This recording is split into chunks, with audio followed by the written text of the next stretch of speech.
Well, hello, everybody, and welcome to the Pixel Classroom podcast. Believe it or not, this is our first real, true live streaming episode here. So it's our first little guest and everything else, too. Those who will be listening to the audio one, this will be airing in 2 weeks from recording. It is September 4th. It is Labor Day. And we just got this episode here. And I am your host, of course. I am Ryan Reed. I am, of course, your host for the Pixel Classroom podcast. And I have an amazing guest on, too. He's got quite the career of it over 23 years. He is a principal. He's a teacher. He's been an administrator. And I follow him on very much on various little areas too. We talk as much as possible. And I like to welcome the one and only Josh Tovar to the Pixel Classroom podcast. There he is. Hey, Ryan. Thank you for having me here on Labor Day. I know we're having a little fun here because why not? Let's just do why don't we just do a podcast live stream, on live, because after that we're all just going to cook and go from there, all the fun yes. It's a special day for me. They're going to take me to a Brazilian steakhouse. Oh, that does sound good. It does. Man, here we're just doing a little bit of the Mondo burgers, a little bit of the shredded cheddar cheese and everything, a little breadcrumbs and just some hot dogs and stuff and some fresh potatoes. And I made my own. Pack it up for me and send it over here to Dallas, and I'll eat it. I make my own pickles too. I mean, I got a jar of pickles downstairs waiting for them. They're fresh from the garden. We got another 8. I'll probably be pickling them tomorrow too. That's my little. I love it. Great job, brother. Great job. Thank you. And they're really good. Nobody's arguing. I even did the apple cider for pickled. We had so many cherry tomatoes, and it tastes great on a sandwich. I mean, as long as it's some kind of meat sandwich or a BLT, they're fantastic. So just normal thing. You just Google up pickling classic and then use apple cider for the tomatoes, vinegar, and you're good to go. Wow, you're on fire. I try. But anyhow, enough of me here. You're the guest, Josh. You've made it out of your busy schedule. I mean, we're all in the same time zone, mind you, Texas, Illinois, and everything. But Josh, why don't we give a little bit about your little history here and what led you to actually being the principal for the Jaguars here at the academy? So my name is Josh Tovar. I'm the proud principal of Memorial Pathway Academy in Garland ISD, Garland, USA. And I've been in education, just to turn those numbers around. I'm starting my 32nd year. I'm an old guy. 23 of them were in administration, 10 as a teacher. And so it was a thing where we migrated from Ciudad Juarez, Chihuahua to El Paso, Texas. And it was via my mom's scholarship with Lydia Patterson, and that's how we got into the American system, because she got a scholarship to go to UTEP, the University of Texas at El Paso. And through all those interactions, she convinced my dad, whether he wanted to or not, she convinced my dad to bring us over in the late 70s to the United States. And my mom, in the long run, and obviously there's a lot of stuff I'm cutting out, became an educator. She became an educator, which guided me a little bit on the path to take, which the Lord brought me to. I was not the best student in high school. I'm the opposite end of what my position is. I was a student that was always drinking, always ditching. I graduated the bottom of my class. There was a lot of different issues. I'm a child of divorce. So everything that came along with divorce, I made the wrong choices, which affected me even today, but I'm the one that created those obstacles for me. And then the only thing that fixed my life was giving back to my country. But I knew that joining the Marines was something that allowed me to break me down and build me back up again as an individual. And so I joined the United States Marine, and there I got the GI Bill. And my mom says, you know what? You like reading history books. Why don't you think of becoming a history teacher? Because when my mom used to go to UTEP, she would leave us. Now, don't judge my mom, all right? These were different times. I hate when people judge modern times with past times. My mom would leave us for hours in the public library while she was in school. That's what she did. There was no babysitting. There was nothing. It is what it is. And so we would stay there and we would read. And so she guided me that way. And I became a teacher, U.S. history teacher in middle school, taught freshman classes at Eastwood High School in El Paso, Texas. Then a lady saw something in me to become an educator, and she pushed me. She pushed me. Her name was Millie Williams, to become an educator. And from there, I became an assistant principal, became a principal with, again, another beautiful woman that saw something in me, Carmen Crozet, to become the actual principal of a 6A school with 2,550 students, 200 plus adults. So it's a little city every day that they gave me the honor of sitting in that chair, 3,000 people every day. And then once I was raising other kids, other people's kids. When you're in charge of a monolith like that, you have to give in the time. And thanks to the hard work of all the people at Socorro High School, in 3 years, that school turned around from a D minus campus to a B minus campus in 3 years. The, Wow. the graduation rate went up from a low 80 to a 91%. So I'm letting you know that where there's a will, there's a way. They're all at-risk kids. They're all EL, EB, whatever they're called in your part of the country. Lower socioeconomic. We're literally right on the border with another country, and we would turn it around. But you know what? There was a time at that moment, I came late to the fatherhood thing. And so I had a son born, and he was brand new. It was at the start of the pandemic, and this opportunity happened to where in Dallas there was a somewhere where I could go, take my family, not be accountable for a city every day. I need to make sure that as a dad, I took time for me. You know how right now we're hearing a lot, Ryan, and you know this. We're hearing a lot about adult SEL, take care of yourself, Yes. Yes. that whole thing. Well, you know what? At that moment, I was at a point to where I was very satisfied with what was accomplished at the previous campus, but I needed time to raise my son.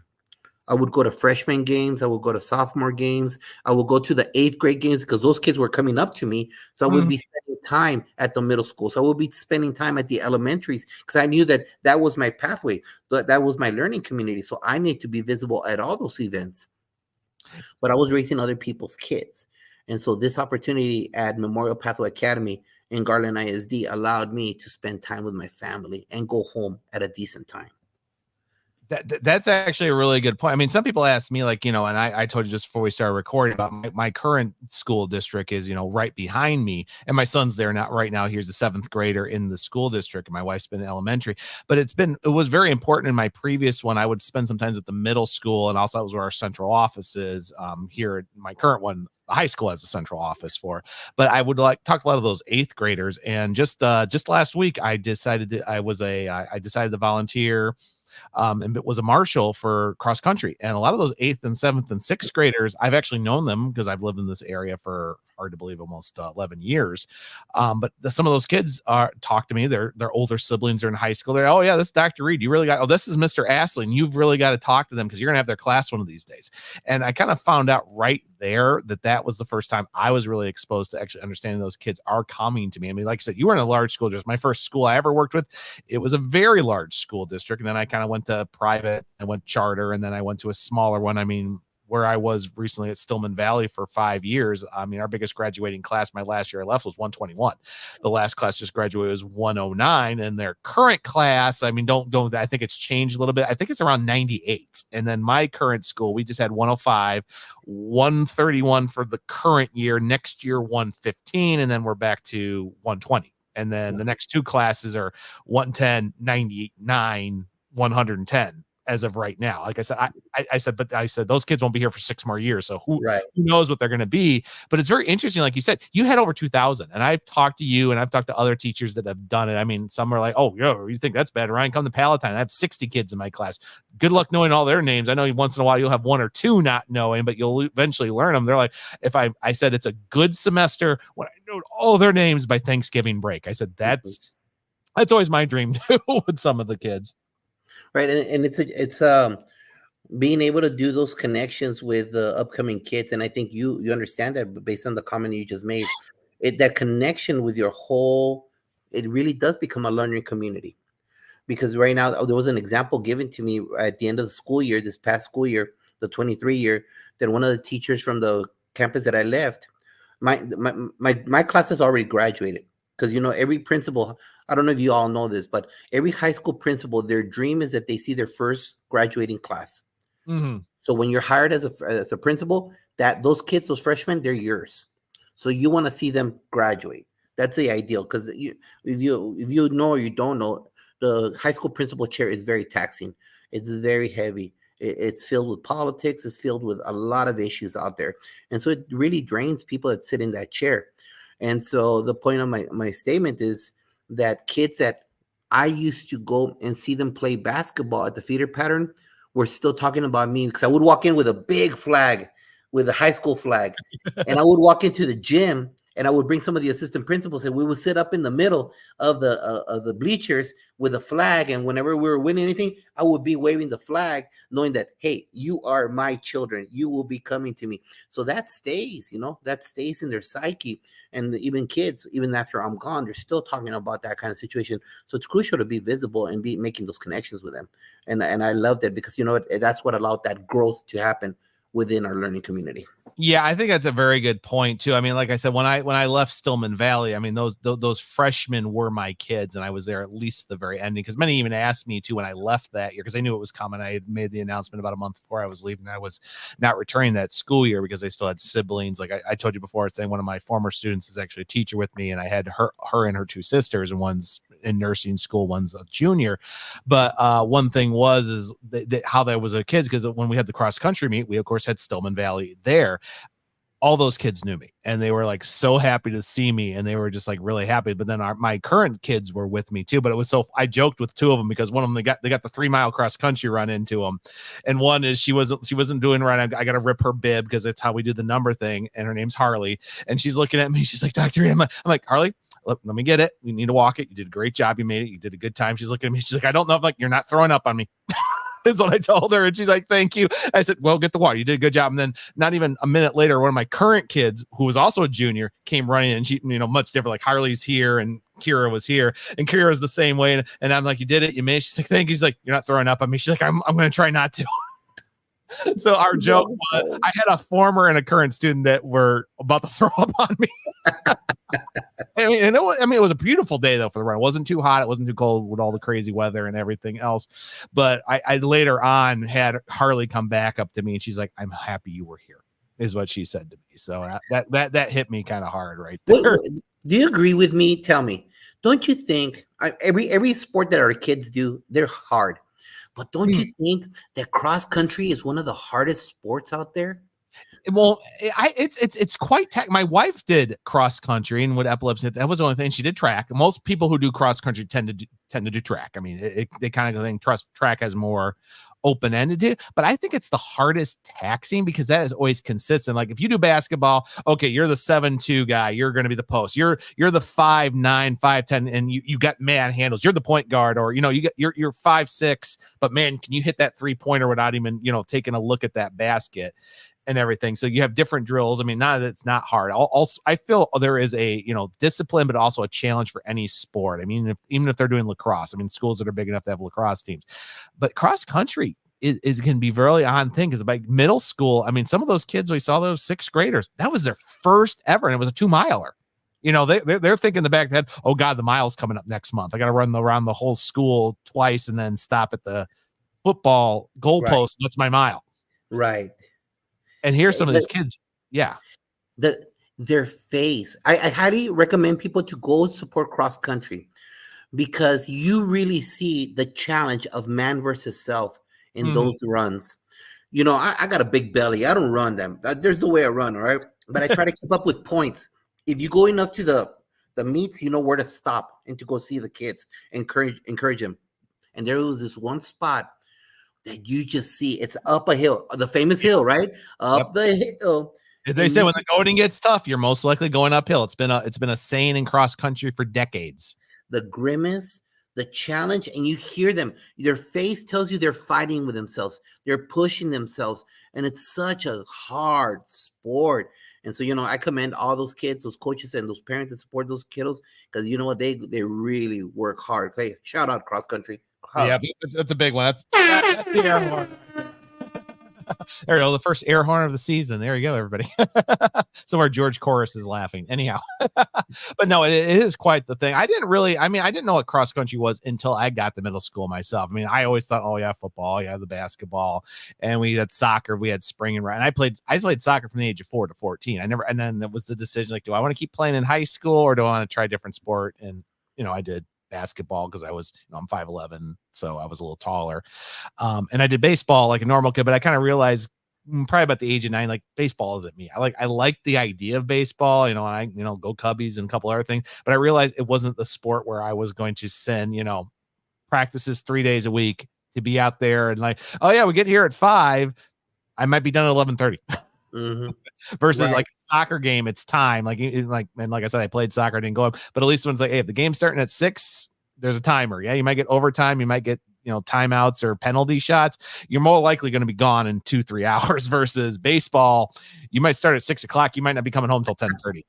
On the bus, you're driving yourself. It's just like, I learned that. I remember after we had an all-star and I was like 3rd grade. We got home at 9:30. Granted, it was July. I just remember taking like this big giant, like one of those old 7-Eleven super cups. I drank that water and I didn't stop. And I sat down one night saying, I don't know if I can do this to another year or 2. I was like, this isn't the sport for me. Soccer starts in 3 months. I'll go back to soccer. There you go. Yeah, supporting our kiddos is crucial.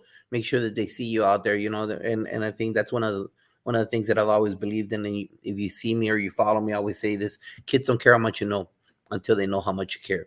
You got to make sure you make that connection with them and they show that you're there. You're not just there in words, but you're there physically there. And that's what creates a lot of obstacles for people that sit in my chair, because they're not willing to put in the time. That's that internal battle that they hold. Am I willing to give up my family time at my son's baseball game and to go see my school's team play for 3rd place in a different city? Those are the battles that as the educators and administrators you face all the time. And a lot of times who do you pay? You rob Peter to pay Paul. And those are the challenges about being in public education and administration. Yeah, and even private schools too, like when the ones would go to the game, the basketball games or the football games, they're giving up their time. I mean, reason people said, like, I see you almost at every football game at Genoa versus when you were at Stillman, we knew you'd be there at 2 games. Like you were at 2 games at the max, and maybe you did a basketball game on occasion or a volleyball game. And it really was giving up that family time. I mean, my son's not really involved in anything, but it was coming home certain nights, 11 o'clock, driving a half an hour back to where I live. Right. And like sometimes I did it because I did FBLA and then I did the broadcast department too. Some of those kids early on, long before COVID, I had to drop them off home. They didn't have a ride home, and they didn't have a parent ride or a friend that was going that way, because like Stillman was basically 3 different towns all in, and then 3 different schools in 3 different towns with unincorporated Byron.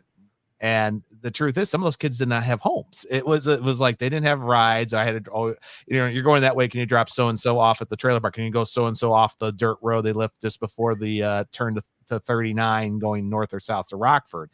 Or, hey, you know what? You're going there. Can you just drop me off at the little area? The weather's really bad. Yeah, I can drive you 6 blocks. Because yeah, I agree. The weather's horrible. You're not going to walk into this.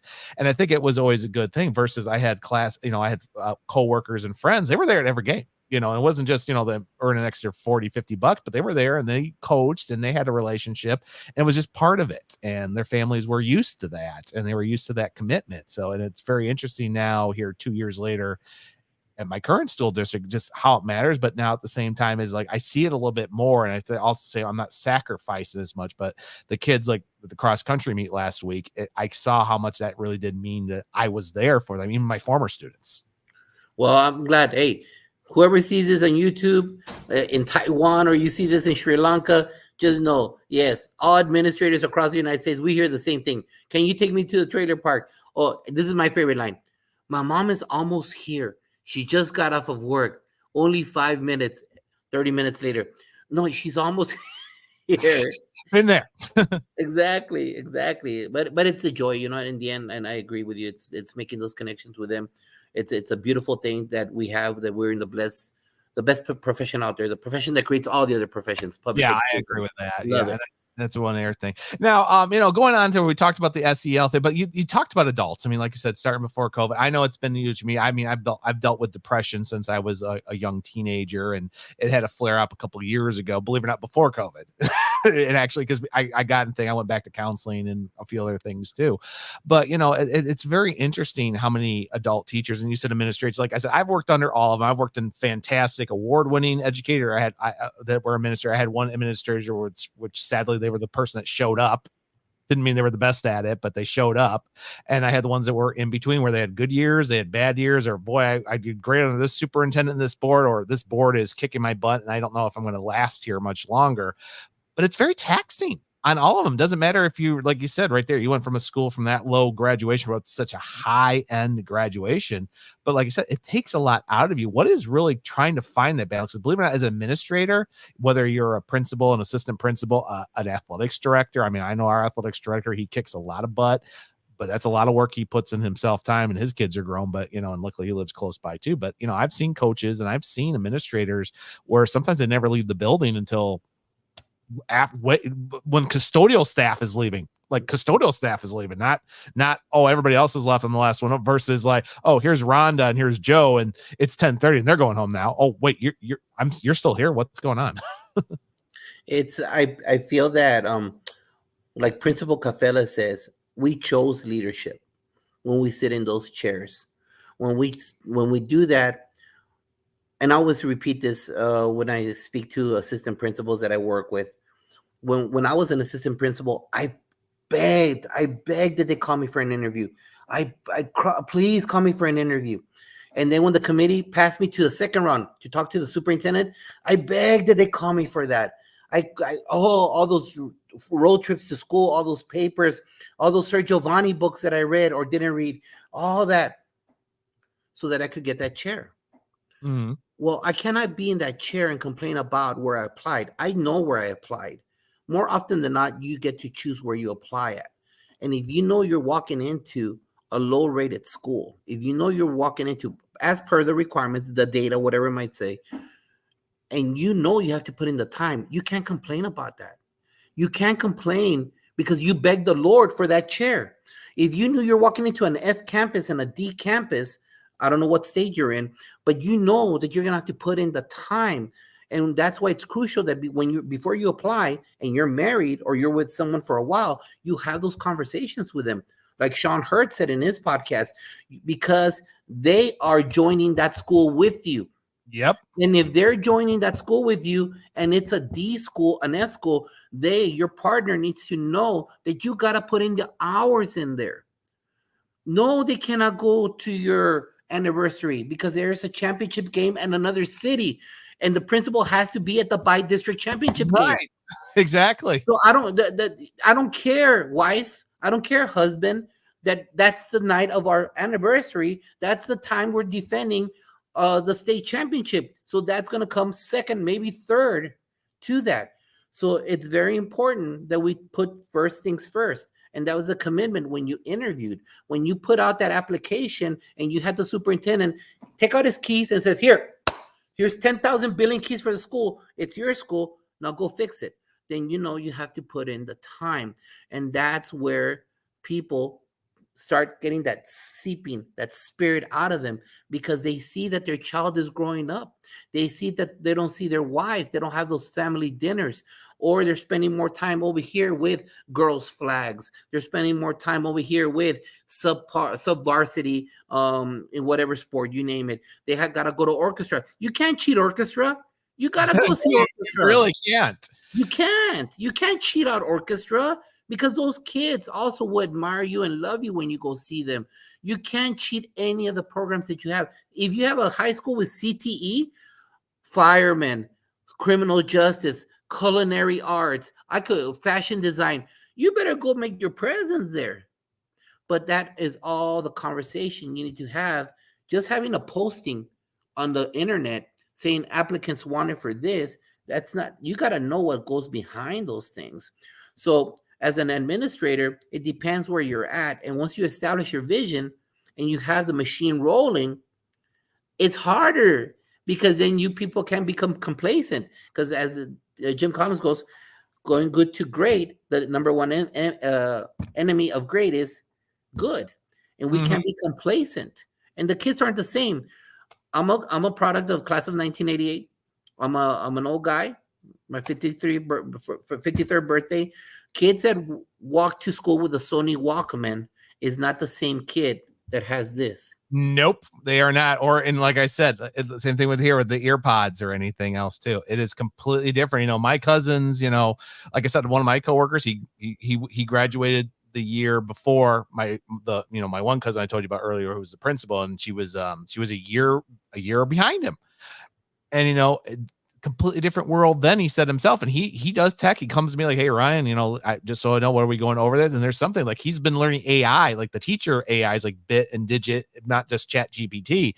And he's really been enjoying it, especially when he's like, we got evaluations coming up. He might retire this April. He's going to make a decision because, as he said, if I'm still enjoying it, why do I want to retire? I mean, if I'm done, I'll know. But he's been using that new tech, and he's been helping that too. Because, like he said, it's like, we didn't have that, or the teachers had, binders this big, and it's like, okay, I'm getting evaluated. I'm going to pick this class. Okay, what did they do? Yep. Nope. I got to retype all this. Okay. Here is what I intend to do. I'll see you on Thursday there, Doctor or Mr. or whoever is observing me. And like I said, it's a completely different world. And same thing here. My son is in 7th grade. I mean, you've got 3 boys too. I see him going to be a lot different in 2 years when he walks through those doors. A freshman versus which will be, my current freshman, which will be juniors by then. Junior. It will be a lot different. I mean, we have different rules now. We've changed policies for various reasons. COVID did things and other things and both that. But we're seeing a difference right now in the freshman and sophomore class where it's kind of like, see, they do the rules. They still doing their whatever. I mean, because they're 14, 15-year-old boys and girls. I mean, come on. They're teenagers. It's going to happen. We were there too. And it's really interesting where we say like, wow, these kids are much more respectful, but they're very noisy versus the other class where they're not noisy. And it's like, well, me, I've been having a bit or two. It's like, that's like my one class. It's like, they're quiet, but they love to talk. They love creating. They're always asking, hey, Dr. Reed, check out, or am I doing this right? And the other classes, it's like, they're back and forthing, but then they're like, oh, yep, Dr. Reed's talking. Well, yeah, I agree. No, I don't agree. Then they're talking. It's like a loud class. It's not a bad thing. My principal's even been through too, but he's like, wow, that's a weird class. It's like your 3rd hour. Cause I teach the same class 3rd and 4th hour in A-Day, which is digital lit. He's like, they're so quiet in that 3rd hour. And then you guys go to lunch. And then the 4th hour, these guys just don't seem to stop talking. I'm like, no, they don't. they're like, they talk more than you, Ryan. I'm like, well, yeah, that's true also. Well, and I agree. That's my point behind that is that even when you have something established and let's say you have a B school and A school, it's maintaining that, and you can maintain using the same strategies because our kids keep on changing. And this whole AI, there's so many of us. I'm here, me, this caveman right here that still uses yellow pad. I'm not ready for that whole stuff. It's difficult. Some of us do fear it, even though we have all the experience and we bring different tools to the table and we know how to deal with kids. We know how to interact with them. We know how to talk to them. We know how to talk to them. We know how to connect with a human being. But you know what? They're bringing in they're bringing in the cell phone now with AI. And so how are we preparing for that? That's kind of scary. That's scary for a lot of people that, oh, no, it's not here. It's not here. Hey, it came. It's here. iPhone's here to stay. I was already talking to 2 teachers at the end of last year, and they're like, hey, Ryan, I can tell that they use the chat GPT or something to write their paper because I could think of that. And I said, well, go to Matt Miller. He's got a whole list of how to check it or ways to do it. Like, I have a book called The AA Classroom, which is very basic, but it's there. I was reading something the other day, and I looked at him and I said, so what did you use? Did you use Dig? Did you use Chap? Did you do Pixelate? And they looked at me like, Pixelate? And like, I have to kind of know these things. And the fact that I was just running off an AI program and he figured out that, I knew what Pixiate was. And I said, I've used Pixiate. I said, Mr. Essling uses Pixiate. I said, it's a great program. You're asking it the wrong questions. He's like, what do you mean? He's like, you told me you basically said, write this slide for me. You should have asked us like, this is the rules of the slide. What should go on it to make it a high end slide? And he went, oh, I'm like, that way it's giving you the thing. I said last year, I used Chat GPT and Dig It twice because I kind of looked at the lesson. So I just copied the original lesson I had in a Google Doc, pasted it in there. And I said, just update this with current, Illinois and ISTE standards. And basically it gave me a list like slide 1 should be this because it asked in Silva. But when I looked at slide 4, I'm like, oh, I never thought about that because otherwise it was like, yeah. So basically it was telling me like, hey, you're doing a fine job. But then also I got the slide 4 is like, it should have this. And I went, ooh, I didn't think of that. I need to update that. And I have to Yes. say, I think the presentations were better because I just updated that one slide rule. All the other ones, it was basically telling me like, well, you're doing X, Y, and Z and X, Y, and Z. I'm like, yeah, so okay. I'm like, but I just threw it in there, just like, give me an updated version of this. And that's what it Hmm. did. And then I still did the rest, but I saw much better presentations than I saw in 2 years because of just updating the rules for that one slide. Perfect. And that's what we need to keep on doing is keep on evolving and making sure that we're connecting with what's out there and make sure that we're and not to sound cliche, but the whole concept of lifelong learners Yeah. because it's gonna keep on evolving. And we can't stay stagnant. We can't be stagnant water for our kids because they need the best of us every time that they're in the same building with us or the same hallway. And I think it's a good point because there is so much going on here that's saying that, like, you're done learning it, move on with your life. But I'm like, no, you really don't. You're always learning stuff. I mean, there's something. I mean, like I said, it's like I said, like, I know how to walk. What if I was in a horrible accident and I had to go through rehab? I have to relearn how to walk. Yes, I'm aware of how to walk and do the stands and the body becomes muscle memory. But now, my knee had to be reconstructed. Now I got to learn how to get that weight back on. When am I allowed to do it? Or as they say, as I tell the kids, we're going to crawl before we walk. And then once we walk, we'll run. And I said, and after we run, we'll run a marathon. And the kids look at me, what do you mean running a marathon? I'm like, oh, talk to me at the end of the semester and you'll see exactly what I'm talking Yeah, about. Because the kids perfect. always look at me like, what do you mean we're running a marathon? They get the concept of crawl, walk, and run. But then when I said, and then we'll run a marathon, they went, we'll do what? And like, Hmm. Hmm. I said, a couple months, you'll absolutely understand that. And sure enough, they were like, oh, this is what you meant. Well, that's good. That's good that you have those connections with those kiddos and just the way that you are, the way that you're willing to find ways to have those conversations. And I think that's a lost art right now with the exodus that we have in education, Ryan.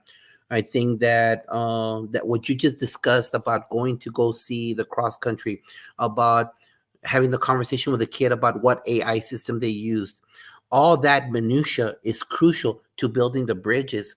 And a lot of our team members that are coming to us, I don't know about you in Illinois, but in Texas, I still have 2 vacancies.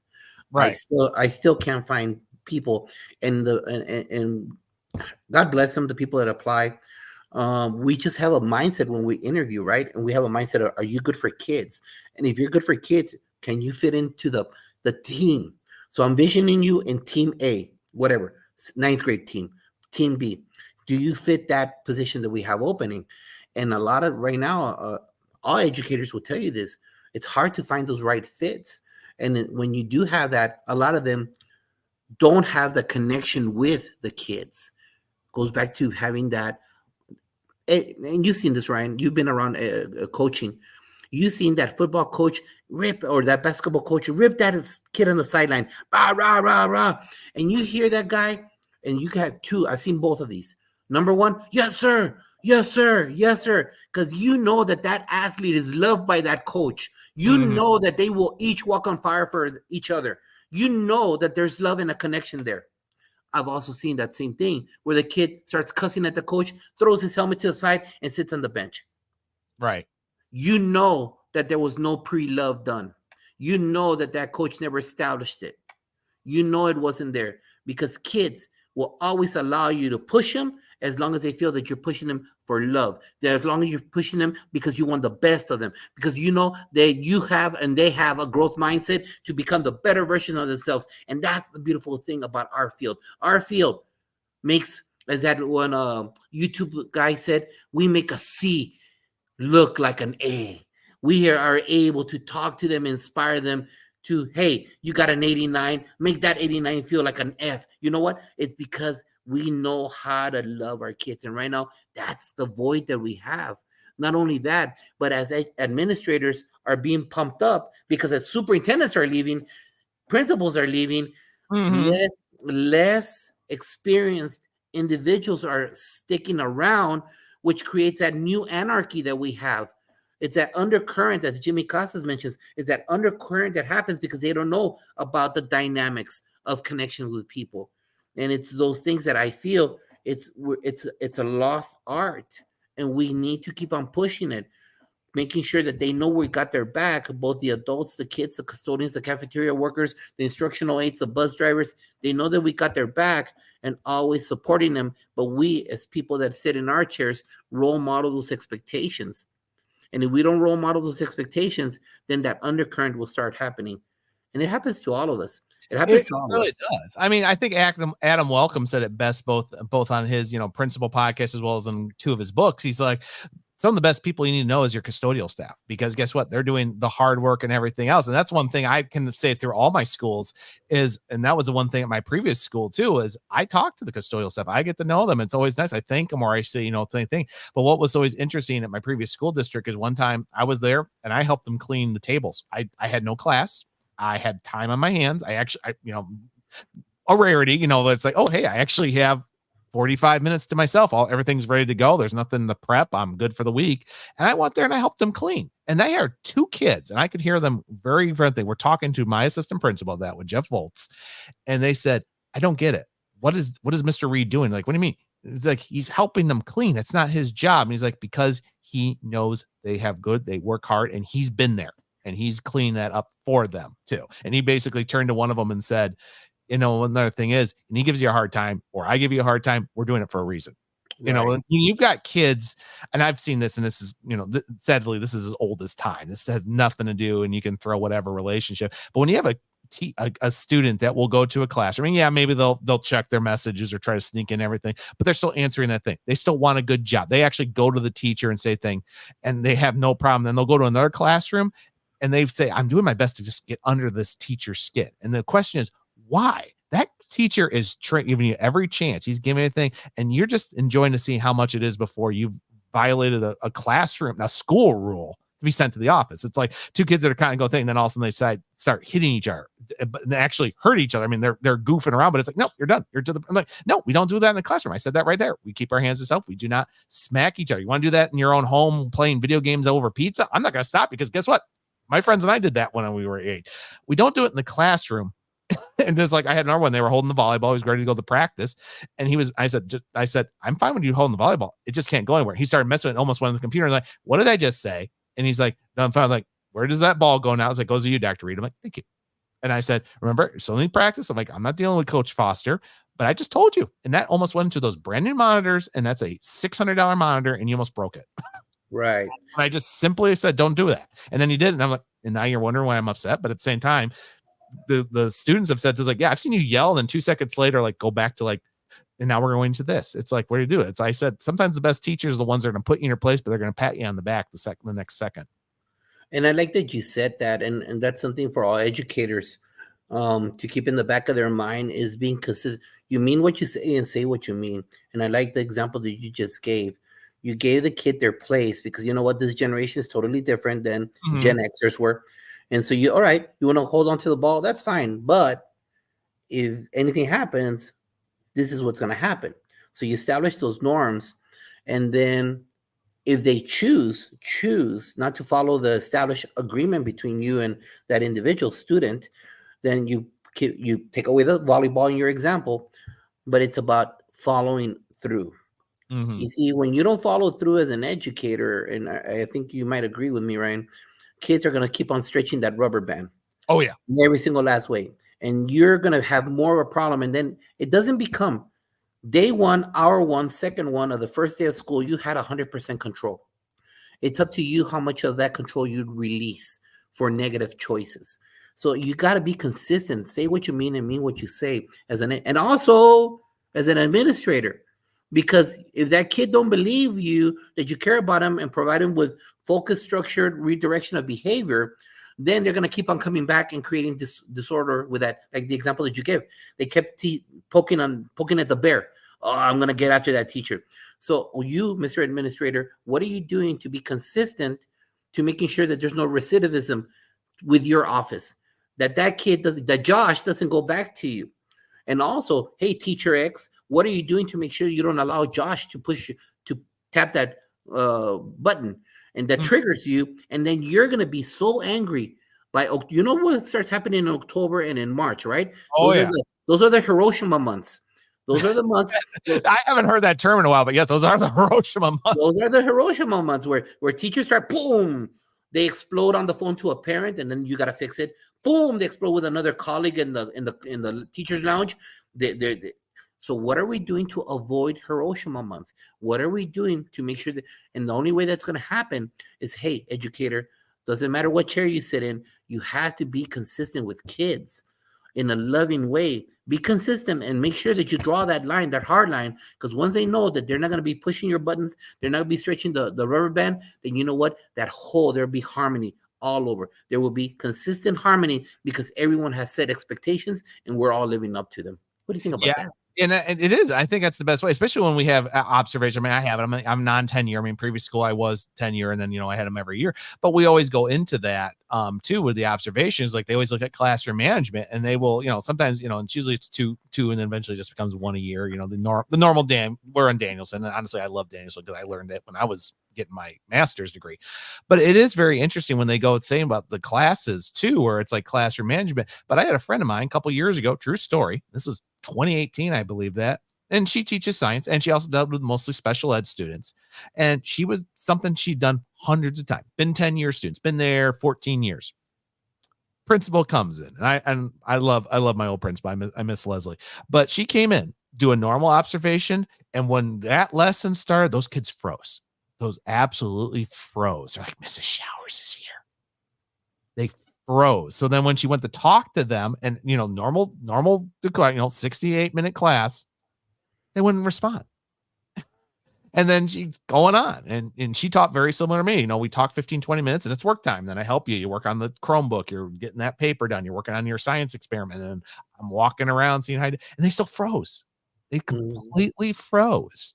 And she told me this, and I got it later on too. She said she walked out of that and said, that was an absolute disaster of a class. She went, yes, that was. And honestly, I think it was my fault. I was the principal in a room of kids who were like, principals in here versus other ones like, and that will always go a thing. I mean, when my current principal or my vice principal in the room, the kids are kind of normal, but they're like, okay, Dr. Cassio's here. Oh, Miss Osborne. Oh, holy cow, our superintendent is here. How do I react when Dr. Powell is here? And you try to go on the regular lesson. Sometimes kids just like, oh yeah, this is nothing. We haven't been through the principal. They're walking at the teacher, and then the principal. Oh yeah, his class is like this. Oh, maybe that kid's not screwing around because you're in the room. And, they'll tell you. But they're like, well, when that kid does screw around in the room, how did they act? Like, oh no, Mr. Mrs. does whatever. So this isn't anything new. And honestly, I kind of like it when they're quiet. This makes I can concentrate in class. Right. They're like, it's not like that all the day. Like, no, I had an unofficial observation. This was my first year at my old district. And he came in the class. That class had 3 kids that were always constantly doing it. We're always causing problems. We're like, I just passed the test and I'll graduate this class. I don't care. I don't do anything.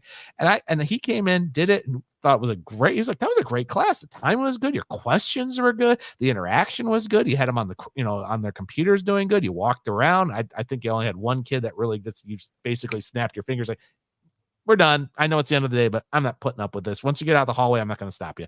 But he's like, that was a great class. And I said, that was a good class. And I said, in fact, those 2 kids, like, oh, I know who those 2 kids are, Ryan. I'm like, that was I said that's a good day for them. They're like, oh no, I can absolutely agree. That was a good day for them and you. So I think he's like, I think we just picked the perfect day. And I said, yeah, I like observations that do that. But at the same time, they're still aware, like, oh, the vice principal's in here. I know I really better not screw around here. Right. And you know what, just to piggyback on what you're saying, that whole concept, last year I got some feedback. It was a interesting year last year because some changes happened at Memorial Pathway.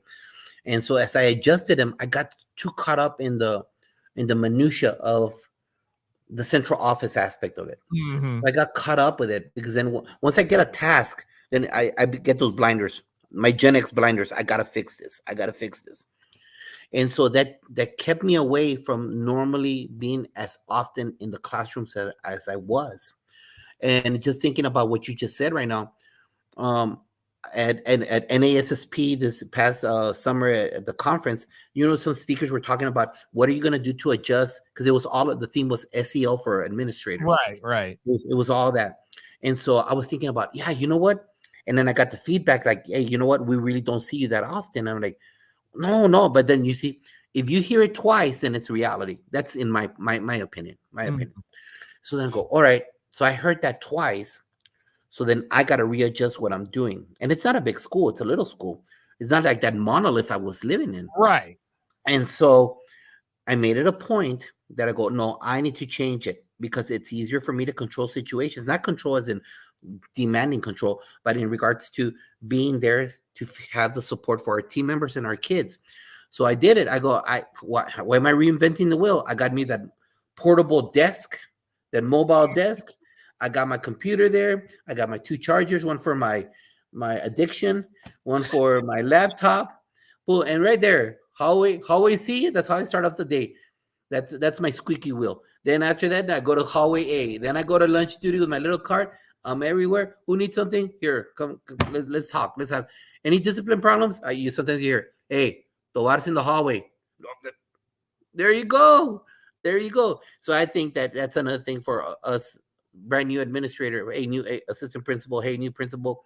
You got to be out there, not only at the basketball game, not only at the freshman cheerleading competition, but in those hallways, so that those kids don't freeze up on teacher X and teacher Y, because it's not normal to see you in the classroom. They should be able to see you in the classroom always, because you know what? You're the coach, and that's game time. Every classroom is a game, a basketball championship game, and we need to be in there making sure that we're coaching not only the kids but our team members in the classroom. Yeah, and I think that's a really good point, because like I said, that was something different from them. I remember one time I was with a bunch of freshmen, I should say this year, and I said, oh, Mr. C is going to be here. Like, who, Mr. C? I'm like, Cassio. I was like, oh, our principal. Okay. I was aware of that, but they realized, like, oh, Dr. Reed does a lot of nicknames or does a lot of shortcut thing. But sometimes I just say, do you want me to get X, Y, and Z? And they're like, no, we're good. I'm like, also, they're in the hall. Do we want to? Or like, I need to get a pass. Like, okay, I need to write you a pass. That's not a normal bathroom pass. Like, you sure? No, I have to. I said, coach blah, blah, blah is on hall monitor. It's Thursday. You don't have your pass, he's going to send you either right back to me, or he's going to be sending you over there. And the kids are, oh, gotcha. I got you. They understand that too. And it's not like versus, and then some days they're like, oh, hey, Mr. Boland, how you doing today? Oh, I'm good. How are you there, Abby? I'm great. And then they walk about their business. They're not shocked, like, oh, you're in the hallway. I should be afraid. More like, hey, what's up? Moving on. Same with me. I always get like, oh, Dr. Reed, how you doing? I'm like, it's me. I'm just having my normal day, or what's up, everybody? Or sometimes I get throcked too. There's a lot of us say good morning. And it was always like, whoa, the teachers here say good morning. I'm like, why wouldn't we say good morning? And you know what? Because of the situation that I've only worked in big schools up until Memorial. It's always been 5A schools with 1,900, 2,000 kids, or that's all I've ever worked, really. Overall, the last couple of years, decades. And so I always used to see principals greet their kids. When you're in that huge school with 26 units, buses dropping off kids at different times, you just can't be at one spot. And so I used to, before I used to see principals stand there and greet the kids, I was just worried about making sure everything was okay in the hallway before the start of school. Because it was, like I said, the school had a lot of issues with fights in the hallway, had a lot of issues. Oh, yeah. Sadly, we go through that. I mean, we just as a school, it happens. I think I've broken off more fights in the last 6 years between two small public schools versus when I actually worked in inner city school where, we had a lockdown. There's a shooting 3 blocks away. We locked down. The kids knew, and the kids would be out of control. So but when there would be a lockdown, they'd be like quiet. They knew that they were done. And people said like, oh, wow, you worked there. You worked with like kids from all over the block. I bet you saw a lot of fights. I went, no, actually, no. I've seen more fights here. And then they look like, well, we only have like 2 or 3 a year. I'm like, once again, I've seen more here. I'm not saying we're out of control or we got the worst kids. It's always trying to see how quickly they can get out of school, or a resource officer has to come take them, away. But I was just like saying, yeah, because my first year at my current is we had one breakout. I got right in the hall and I got right in front of both of them. And I'm like, you're not hitting me. We are done with this. I am done with this. Where are you going to go right now? And they were girls. They separated. Perfect. I just went to them like, this isn't happening. Perfect. Yeah, exactly. Not under my watch, I say. Yeah. Well, in the morning, since I arrived there, it's just I greet the kids getting off the bus. We have 4 units, and every morning, and a little bit background on Memorial Pathway Academy. It's a school that is mainly my customers are mainly kids that just arrived from Afghanistan, Pakistan, Africa, Vietnam. Obviously, all of Mexico, South America. Right. Well, you see the news. You know what's going on. You know what's going on. So a lot of these kiddos come to us first before they go to comprehensive high schools, and they go to us to learn basic English, and not even at mastery level, just intermediate level, because they can't stay that long. They need to be able to interact with constant usage of English. Being one of those kids, I'm letting you know, being one of those kids, I got to make sure that I interact with more English than with my tribe. And you know that. You go to, let's go into a lunchroom. All the jocks are the jocks. It hasn't changed. All the It really baseball hasn't. players, the baseball players are the cheerleaders over the cheers. My Pep skaters are over here, you know. right. So these kids, they need to make sure, and it's been a joy seeing how just greeting them every single last day. Good morning, you know, go see ciao, ni hao, salam alaikum, whatever it might be as they're getting off the bus.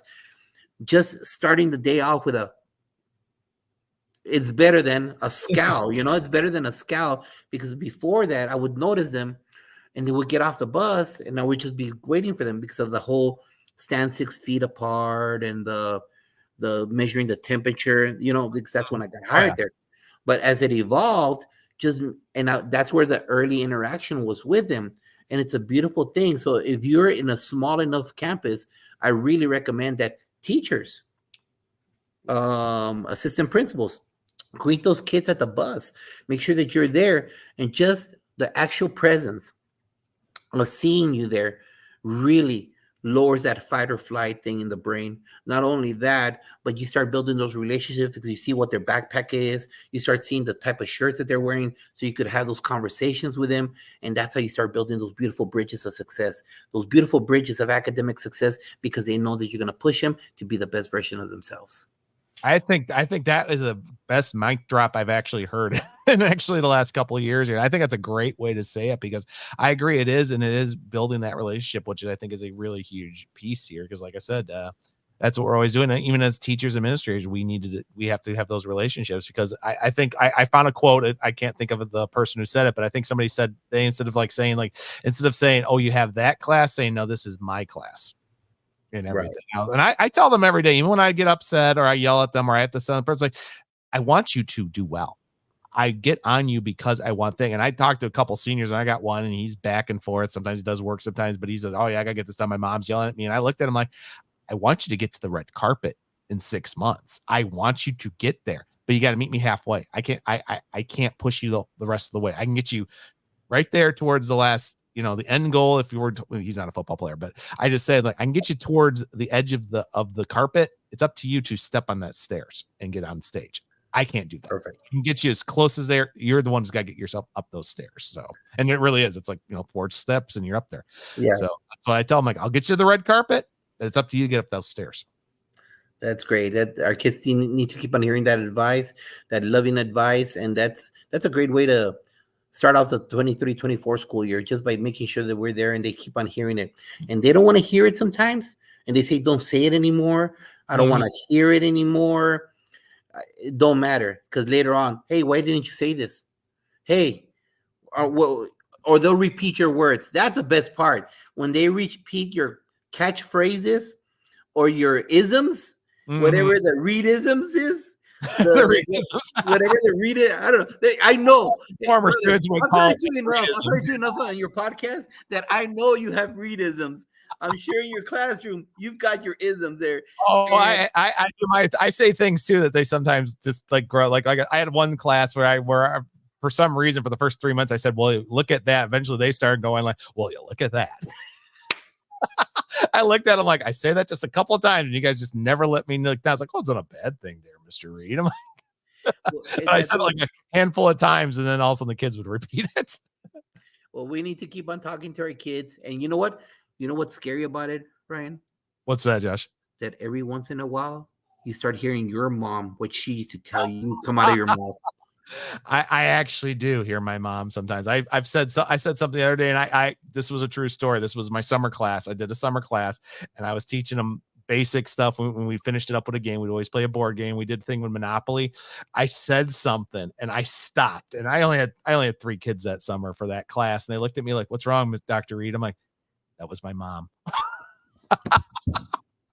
And the kids was like lost it. But then one of them, she's in my one class. She's a freshman. And I said another thing else. She's like, you haven't frozen yet, so you haven't sounded like your mom lately. I'm like, no, luckily not. But she remembers that. She remembers that from August. There you go. So let's keep talking to them kids. Let's keep greeting them. Let's keep loving them, connecting with them, and it will ensure your sanity. Because the only constant thing in our field is change. It absolutely That's the is. only constant. When you started in 96, 97? I graduated high school in 96. I officially was in 2010. Oh, 210, Early right? 2000, late 2009 is when I was Okay, so first it was starting. medical field and it was education, right? Yeah, I was there. So I did fast food, other things, various businesses. I did a lot of my business classes are based off stuff I did working in various places. I worked for a factory company. I worked for some house stuff. I did some temp. And then I went into health services for almost 5 years and then went to education. And as I was in health services, I kind of transitioned to that. And also I did community theater. I did my first play in 13 years this past August and I loved it. It was There you great go. going back. And it was all, of course, nickel and dime. How not to get by in America, which was about the low end part of the late 90s in the working world, which was actually pretty, I mean, and it's a very interesting, as they say, it is a banned book in certain states, but at the same time, people read it and said, this was written 20 years ago, and the author just recently died. And technically, I said, yeah, I mean, people have said that too about how she came a book. It still resonates years Yes. later. It completely talked about the working class and everything too, and it throws up things too. And I mean, I'm reading the 20th anniversary right now, but I read things like, yeah, I had a boss just like this, and I was exactly in that job. And the kids, I'll sometimes make references, and they look at me like, yeah, my mom went through that when she was my age. I went, yep. I said, some things don't change. Exactly. And those are great lessons for our kids. I'm glad that you're doing those awesome things, brother. Just checking you out on social media and what you're putting out there, out into the world, the university will always come back to you. It will always come back to you. So platforms like this, you know what, I myself, I value it a lot. You know what, and I thank you for giving me time here on your platform, making sure that we banter back and forth. I can't believe we were almost at an hour, brother. I know. I have, How it goes. Like, all of a sudden it gets lost. I mean, usually mine don't go longer an hour, 45 minutes, or when I'm by myself, I'm like, oh, that was 20 minutes. Wow, I really got rattling. But then people are like, but that was a great episode. I know it was just you, but wow, I didn't even know it was 20 minutes. I was like, I know. It's kind of funny. I was listening to one of my regular podcasts just this morning, and no offense to them, but I was like, okay, we talked about that. Then I caught up on the episode from last week. I couldn't do it. Next thing I was, my wife goes like, when you come out of the basement, you've been there for 40 minutes. I went, I've been here 40. Whoa, I have. I really got engulfed in that one. So right, I hear you. And so these are great things. So just keep on putting it out there, brother. Thank you for being who you are and being someone that has all the ideas that you do, not only within your field, but you bring in the knowledge of the medical field, but then you start switching to comic books. And then you're just bringing into me that you're an artist. You're an artista. That kind of different personality kind of situation is great for kids. That's great for kids. Oh, and the pixel, you can't, Mr. Pixelated. Exactly. yeah, right there. Got good old Kirby here with his podcast. This is actually radio, but still, I always use this. This is actually on my microphone. I keep this one around regularly too. So, yep, I know it's as I say, comic books and learning, which is good. There's a book shout out I haven't done yet, which is called Superhero Teaching. It's out right there. It's by the Simulational podcast person. He's really cool little thing. Does superheroes in the comics. I'm finally getting my copy next week. Finally, so I'm going to say check it out. There's actually some good things. The reason I didn't buy it until later because there's stuff I've used from him stuff for years, but it's really high up. And on that note, Josh, how can people connect with you on the various platforms? You're everywhere. You're everywhere. You really are. If I could share any of my ideas with you, I mean, take them, steal them. If there's any kind of feedback that you want, if you want to be part of Unlock the Middle, I support a podcast, Unlock the Middle. We talk to superintendents. We just had a show of women in leadership. We just had a upcoming show. We had five state champion football coaches, all from 5 different states. We've had EB. We're about to have EB part 2, how to help support EB students, special ed. We've had all. So if you're interested, come and join us on Unlock the Middle, or all those little things scrolling at the at the very bottom. The audio version, but I have all those, and it'll be in the show notes. Luckily, I just that's why I say give me your social media, because then I just copy and pop it in the show notes when it goes on Podcaster, and it's like ta-da, connect with Josh here. The easiest is on the X, not Twitter. Stop saying Twitter, guys, Because every time I say, "What's your X handle?" They're like, "My X? Why are you calling me an X? Stop it. Let's go with Elon. He changed it, so we got to deal with it." So yeah, MPA_Go Jaguars or at JT Spotlights. I put more of my school stuff on one platform, and the other stuff I just what Josh believes. I don't want to combine both of those, but just reach out. You know what? Iron sharpens iron. Success breeds success. I've been humble enough to be in 13 schools. This is my 32nd year. I've been from elementary. I've taught at the college level. I've been in national blue ribbon schools. I've been at-risk schools that were almost being taken over by the state. I've seen a growth. I turned around a school, a big 6A school. So there's a lot of things that if you want to throw at me, bounce off of me, I'm here to help you, because you know what? You're not alone. We tell that to kids, Ryan. We tell kids they're not alone, that they should reach out for help if they feel lonely. And you're not alone, educator. You're not. There's tons of people out there. Make sure that you reach out. And if you want to reach out to me, go on social media. And if you're not on social media, you still rent your movies at Blockbuster. You still buy your pants at Montgomery Wards, and you still have beta tapes. So put down the beta tape and reach out and get on the X. Those are some really good references, especially the Montgomery Ward. My father-in-law worked there once upon a time. Josh, this has been a great time, and everybody listening to us here, both on the live stream here and of course on the audio here when this airs and everything. Thank you for joining us again, and we'll see everybody later on the Pixel Classroom podcast.